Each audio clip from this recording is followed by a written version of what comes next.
Hello সবাইকে, আমার নতুন একটি ভিডিওতে সবাইকে ওয়েলকাম। এখানে সকাল সকাল বাবা আর মা এক যুদ্ধে লেগে পড়েছে, আম কাটার যুদ্ধে। এখানে কাঁচা আম কাটছে আচার করবে বলে। এখানে কিছু আম কাটা হয়ে গেছে, ওখানে দুটো বাকি। এদিকে মার ফটাফট আচার করাও কমপ্লিট। এটা আগের দিনের আচার ছিল আর ওটা আজকে করলো। আর লাঞ্চে হচ্ছে আমাদের আজকে সোয়াবিন আর চাল কুমড়োর ঘন্ট। এদিকে ইমি আবার বসে থাকে আমাদের জন্য। ওনারা গন্ধ পাচ্ছে না। কেমন লাগছে আজকে সোয়াবিন রান্না হচ্ছে? আমি তো খাবো না। কেন? তোর না ফেভারিট? আমি তো ডাল সিদ্ধতে খাবো। তোর না ফেভারিট? ডাল সিদ্ধ কে করেছে? ডাল সিদ্ধ বানাবো। ডাল নেই বাড়িতে, আমি নিয়ে আসছি। ডাল দোকান বন্ধ। আমি চলো আমি তুই সবই খাবি না তাই? এই তো আজ না।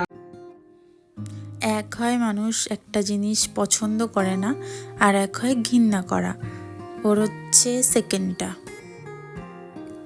যাই হোক, আমরা দুপুরবেলা খাওয়া দাওয়া করে একটু রেস্ট নিয়ে বিকেলের দিকে বেরিয়েছিলাম সবাই মিলে।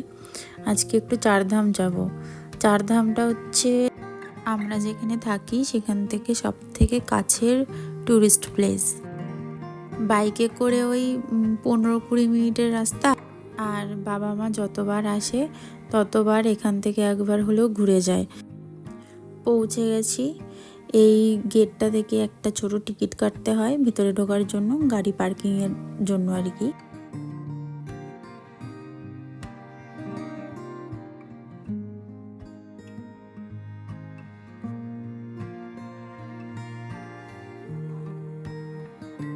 আমরা দুজন বাইকে গেছিলাম আর ওরা গাড়িতে।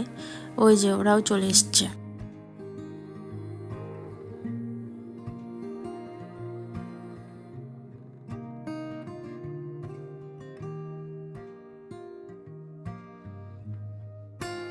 ওখানে ঢুকেই টিকিট কাউন্টারের পেছনে এখানে মন্দিরের ছোট্ট একটা ডেমো মতো করা ছিল টোটাল মন্দিরটার। আর এখানে বিভিন্ন দেশের কারেন্সিগুলো ছিল, জাপান, ইতালি, আরও অন্যান্য অনেক দেশের ছিল। প্রত্যেকটা বক্সের ওপরেই প্রত্যেকটা দেশের নাম লেখা ছিল আর কি, কোনটা কোন দেশের কারেন্সি সেটা উল্লেখ করা ছিল।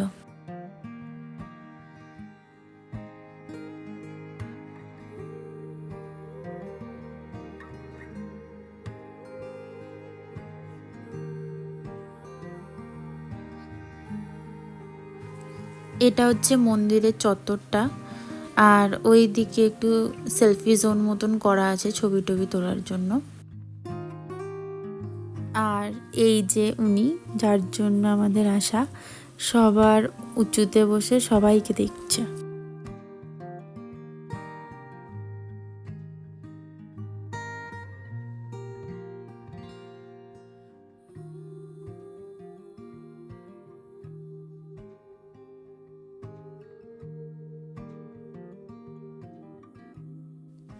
এটা হচ্ছে মন্দিরের ভিতর। ওপরের ছাদ থেকে শুরু করে প্রতিটা দেওয়াল খুবই সুন্দর করে কারুকার্য করা।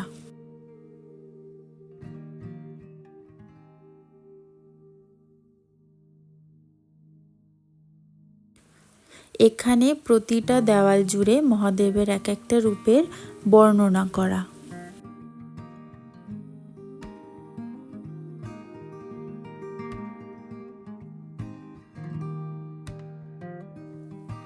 ওয়েদারটা বেশ ভালোই আছে। চার ধামের প্রতিটা ধামে যাব আর একটু একটু করে দর্শন করে আসব।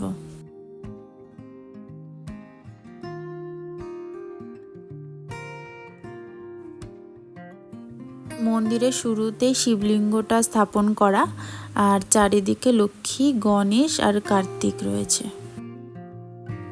সেগুড়ে বালি চারধাম দর্শন করার হয়েছে।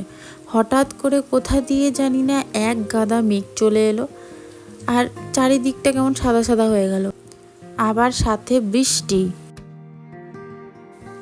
বাইরে আর দাঁড়ানো গেল না, মন্দিরের ভিতরে চলে আসলাম। ওখানে বসার ব্যবস্থা রয়েছে, সবাই ওখানেই বসেছিলাম। আর ওখানে সন্ধ্যা আরতির জন্য প্রিপারেশন চলছিল। একজন পণ্ডিত বেশ সুন্দর তবলা বাজাচ্ছিলেন, আর একজন পণ্ডিত এসে গান করবেন।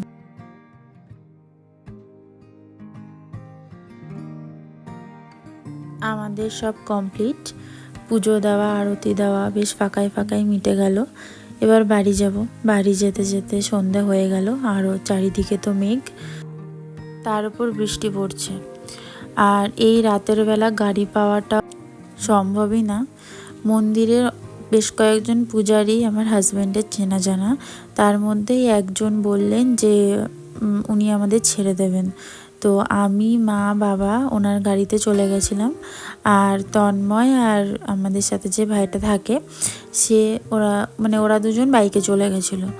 তো বাইকে যেতে যেতে এই ফুটেজগুলো নিয়েছিল ওরা, আমি সেগুলোই দিচ্ছি। রাস্তাটা কি ভয়ানক টাইপের লাগছে, তখন সামনাসামনি দেখে ভালোই লাগছিল, কিন্তু এখন দেখছি তো কেমন একটা লাগছে। যাই হোক, আমরা বাড়ি চলে এসেছি। নেক্সট ভিডিওতে দেখা হবে। টাটা।